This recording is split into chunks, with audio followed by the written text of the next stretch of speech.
ఉన్నారు. క్రీస్తులోనికి బాప్తిస్మం పొందిన మీరందరూ క్రీస్తును ధరించుకొనుచున్నారు, కొని ఉన్నారు.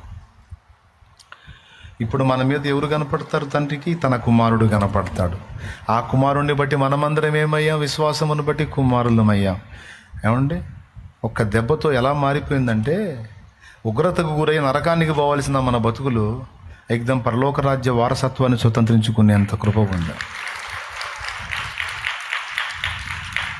అధపాతాళానికి తొక్కబడవలసిన మనం అందలం మీదకి ఎక్కినట్టు అయింది ఇప్పుడు మన పని.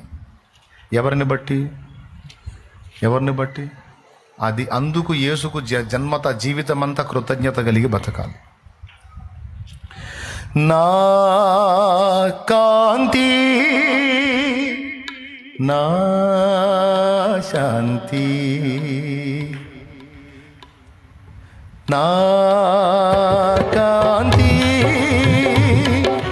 నా శాంతి,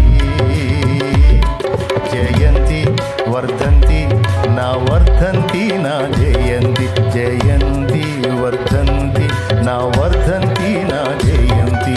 అంత యేసే, జగమంత యేసే, అంత యేసే, జగమంత యేసే, అంత యేసే, జగమంత యేసే, అంత యేసే, జగమంత యేసే.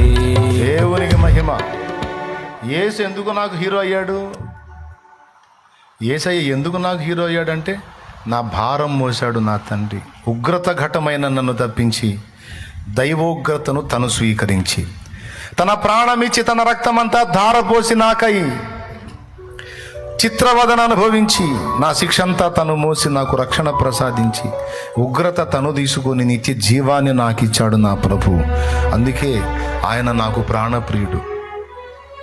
నశించి నరకానికి పోవలసిన నన్ను పరలోకానికి ఎత్తడానికి ఆ శిలువ పైన బలి అయి చిత్రవదన అనుభవించి చనిపోయి సమాధి చేయబడి 3వ నాడు, ఎన్నవ నాడు?